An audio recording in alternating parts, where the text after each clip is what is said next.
আজকে ভিডিওতে রায়মার্টিন প্রশ্নবিচিত্রা 2024-এর সপ্তম শ্রেণীর ভূগোল বিষয়ে দ্বিতীয় পর্যায়ের মূল্যায়নে যে 1 নম্বর প্রশ্ন সেট রয়েছে, অর্থাৎ বাখরাবাদ ভারতী বিদ্যাপীঠ এইচএস এই বিদ্যালয়ের সমস্ত প্রশ্নের উত্তরগুলি করব। তার আগে তোমরা কেউ যদি আমার চ্যানেলে নতুন হয়ে থাকো তাহলে চ্যানেলটি অবশ্যই সাবস্ক্রাইব করে নেবে। এটা আছে সঠিক উত্তরটি নির্বাচন করে লেখো যে কোনো 5টি। একে আছে তোমার শহর কলকাতা, এটা হচ্ছে পলি সমভূমি অন্তর্ভুক্ত হবে। 2 যোগ জলপ্রপাত সৃষ্টি হয়েছে, এটা পশ্চিমঘাট পর্বতে। 3 সমুদ্রের তলদেশে স্তরে স্তরে সঞ্চিত হয়, এটা বেলেপাত হয়। 4 পৃথিবীর বৃহত্তম মালভূমি হলো এটা তিব্বত মালভূমি। 5 আফ্রিকার সবচেয়ে বৃষ্টিবহুল এলাকায় সৃষ্ট নদীর নাম হলো এটা হচ্ছে কঙ্গো নদী হবে। 6 নীল নদের বদ্বীপ অঞ্চলে যে জলবায়ু দেখা যায় তা হলো এটা ভূমধ্যসাগরীয় জলবায়ু। এরপর 2 থেকে আছে শূন্যস্থান পূরণ করো যে কোনো 2টি। একে আছে এটা হবে উষ্ণ ও আর্দ্র হবে, জলবায়ু অঞ্চলে মাটির গভীরতা বেশি হয়। 2 আফ্রিকার এটা নাইজার নদীকে তেলের নদী বলা হয়। 3 আইসল্যান্ডে এটা লাভা হবে, সমভূমি দেখা যায়। এরপর 3 থেকে আছে 2-1 কথায় উত্তর দাও যে কোনো 3টি। একে আছে অ্যাটলাস পর্বতমালার সর্বোচ্চ শৃঙ্গের নাম কি? অ্যাটলাস পর্বতমালার সর্বোচ্চ শৃঙ্গের নাম মাউন্ট তৈবকল। 2 ভারতে অবস্থিত স্তূপ পর্বতের নাম কি? ভারতে অবস্থিত স্তূপ পর্বতের নাম সাতপুরা। 3 মাটি সৃষ্টির প্রাথমিক অবস্থাকে কি বলে? মাটি সৃষ্টির প্রাথমিক অবস্থাকে রেগোলিথ বলে। 4 সাহারা মরুভূমিতে দিনের বেলায় মাঝে মাঝে প্রবল বালির ঝড়কে কি বলে? সাহারা মরুভূমিতে দিনের বেলায় মাঝে মাঝে প্রবল বালির ঝড়কে সাইমুন বলে।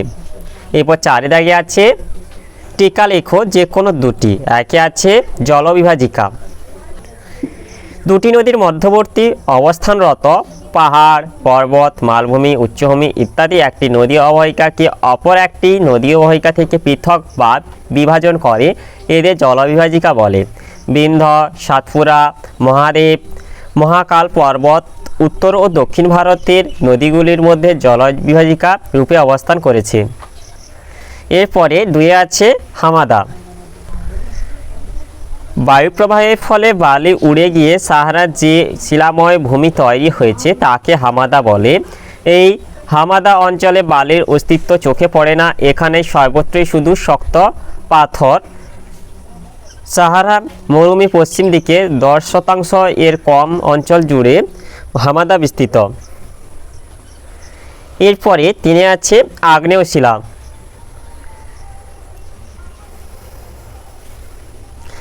আগ্নেয়াস শব্দটি ল্যাটিন শব্দ আগ্নিস থেকে এসেছে, যার অর্থ অগ্নি। পৃথিবী সৃষ্টির প্রাথমিক পর্যায়ে উত্তপ্ত তরল পদার্থ ধীরে ধীরে তাপ বিকিরণ করে শীতল ও কঠিন হয়ে কিংবা পৃথিবীর অভ্যন্তরে তরল পদার্থ ম্যাগমা অনুৎপাতের সময় বাইরে বেরিয়ে এসে শীতল হয়ে ও জমাট বেঁধে যে শিলা সৃষ্টি করে তাকে আগ্নেয় শিলা বলে। পৃথিবীতে এই শিলা প্রথমে সৃষ্টি হয়েছে বলে একে প্রাথমিক শিলা বলে, উদাহরণ ব্যাসল্ট গ্রানাইট ইত্যাদি।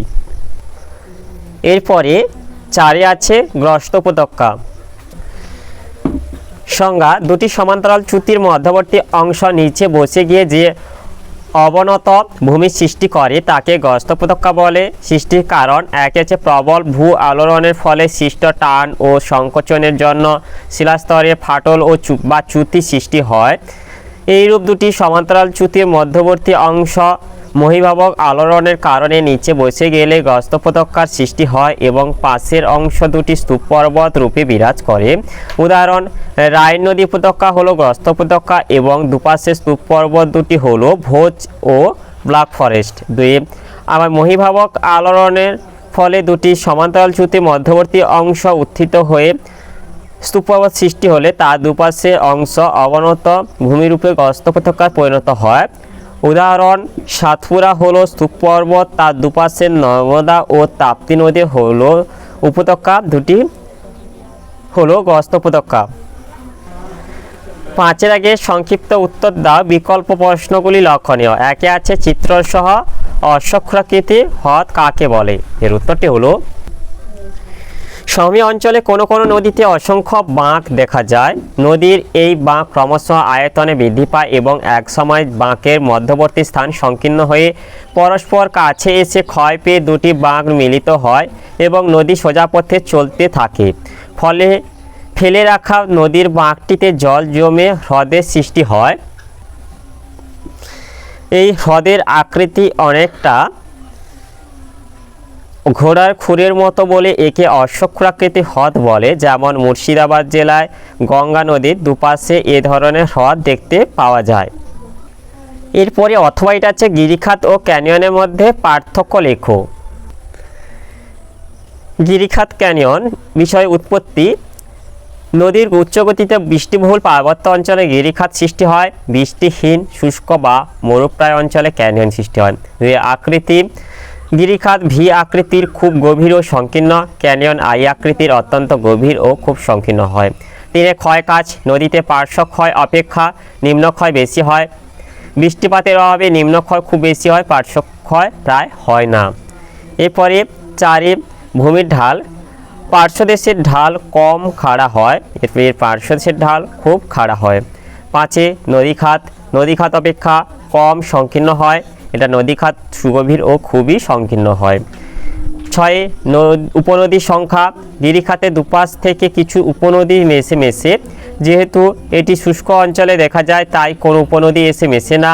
উদাহরণ চীনের ইয়াংসি কিয়াং নদীর ইচাং গিরিখাত, আর এটা হচ্ছে কলোরাডো নদীর গ্র্যান্ড ক্যানিয়ন। এরপরে 2 গেছে বহুমুখী নদী পরিকল্পনার উদ্দেশ্যগুলি কী কী।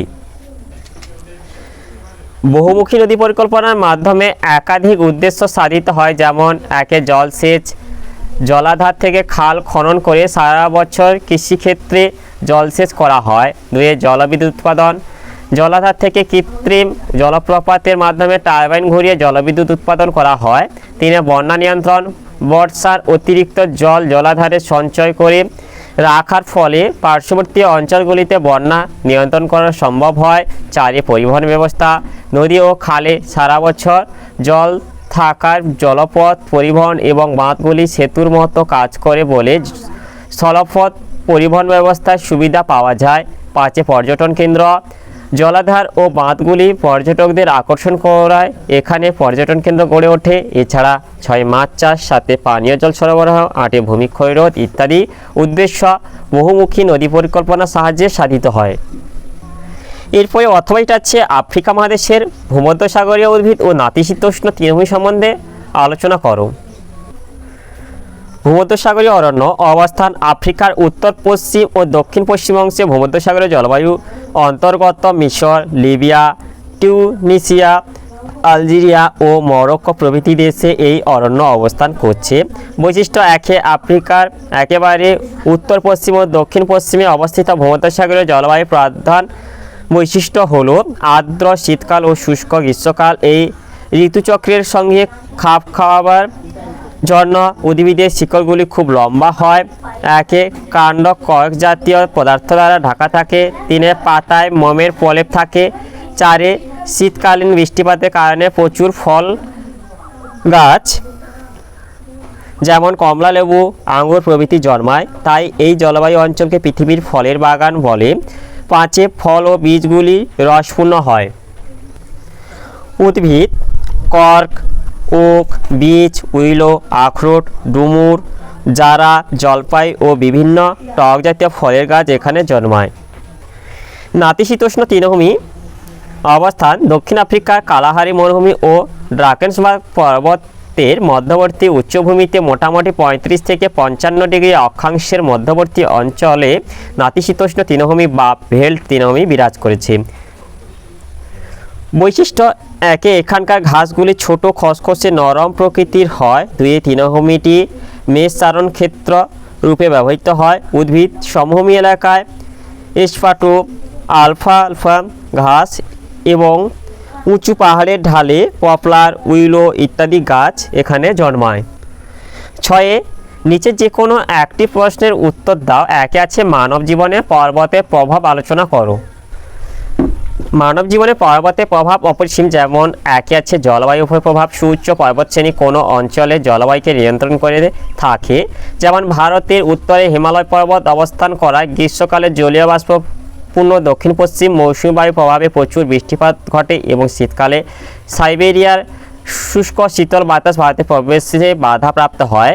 2 নদ নদীর উৎস, বরফাবৃত পর্বতমালা নদ নদীর উৎস হিসেবে কাজ করে এবং নদীতে সারা বছর জলের যোগান দেয়। 3 বনজ সম্পদের প্রাচুর্য, পার্বত্য অঞ্চলের স্বাভাবিক উদ্ভিদ থেকে প্রচুর কাঠ, ভেষজ ওষুধ, ফল, মধু, মোম পাওয়া যায়। 4 পশুচারণ ক্ষেত্র, পার্বত্য অঞ্চলে তৃণভূমিতে পশুচারণ করে বহু মানুষ জীবিকা নির্বাহ করেন। 5 ধাপ চাষ, পার্বত্য অঞ্চলে কৃষি অনুন্নত হলেও পর্বতের গায়ে ধাপ কেটে চা, কফি, ধান প্রভৃতি চাষ করা হয়। শিল্প, বনজ ও কৃষিজ সম্পদকে কাজে লাগিয়ে বন্ধুর ভূপ্রকৃতিতেও চা শিল্প, কাগজ শিল্প, প্লাইউড শিল্প গড়ে উঠেছে। 7 পর্যটন শিল্প, পার্বত্য অঞ্চলে মনোরম জলবায়ু ও প্রাকৃতিক সৌন্দর্য পর্যটন কেন্দ্র স্থাপনে সহায়তা করে থাকে, যেমন ভারতের দার্জিলিং, মানালি, সিমলা একই রকম উল্লেখযোগ্য কয়েকটি পর্যটন কেন্দ্র। 8 জলবিদ্যুতের যোগান, পার্বত্য অঞ্চলে নদীগুলি খরস্রোতা হয়, জলবিদ্যুৎ উৎপাদন করা যায়।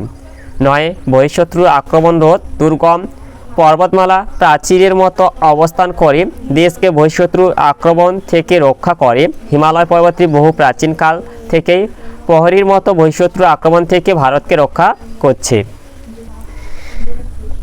2 চিত্রসহ নীলনদ অববাহিকাকে যে কয়েকটি অংশে ভাগ হয় তা লেখো এবং প্রতিটি ভাগ সম্পর্কে আলোচনা করো। এর উত্তরটি হলো, নীলনদ পৃথিবীর দীর্ঘতম নদী। নিরক্ষীয় অঞ্চল থেকে উৎপন্ন হয়ে নীলনদ উত্তরে প্রবাহিত হয়ে ভূমধ্যসাগরে পড়েছে। প্রবাহপথে অনেকগুলি দেশের মধ্যে দিয়ে প্রবাহিত হয়। এর প্রকৃতি বৈচিত্র্যময়। ভূপ্রকৃতির বৈচিত্র্য অনুযায়ী নীলনদকে 5টি ভাগে ভাগ করা যায়। 1 নদীর উৎস অঞ্চল বা উৎপত্তিস্থলে উঁচু মালভূমি ও হ্রদ অঞ্চল। 2 অববাহিকার উচ্চ অংশ বা অববাহিকার উঁচু জলাভূমি। 3 মধ্য অববাহিকা বা অববাহিকার উঁচু নিচু তৃণভূমি। 4 অববাহিকার নিম্ন অংশ বা মোহনার কাছে সমভূমি এবং 5 বদ্বীপ অঞ্চল। একই রাজ্যে নদীর উৎস অঞ্চল বা উৎপত্তিস্থলে উঁচু মালভূমি ও হ্রদ অঞ্চল। তানজানিয়ার বুরুন্ডি পার্বত্য অঞ্চল থেকে ভিক্টোরিয়া হ্রদ পর্যন্ত এই উঁচু মালভূমিটি রয়েছে। এই অংশে নীলনদ গ্রস্ত উপত্যকার মধ্য দিয়ে প্রবাহিত হয়েছে। এই অংশে ভূপ্রকৃতি বন্ধুর ও পর্বতময়। এটি নীলনদের উচ্চ প্রবাহ। 2 অববাহিকার উচ্চ অংশ বা অববাহিকার উঁচু জলাভূমি। ভিক্টোরিয়া হ্রদ থেকে সুদানের মালাকল পর্যন্ত এই অংশ।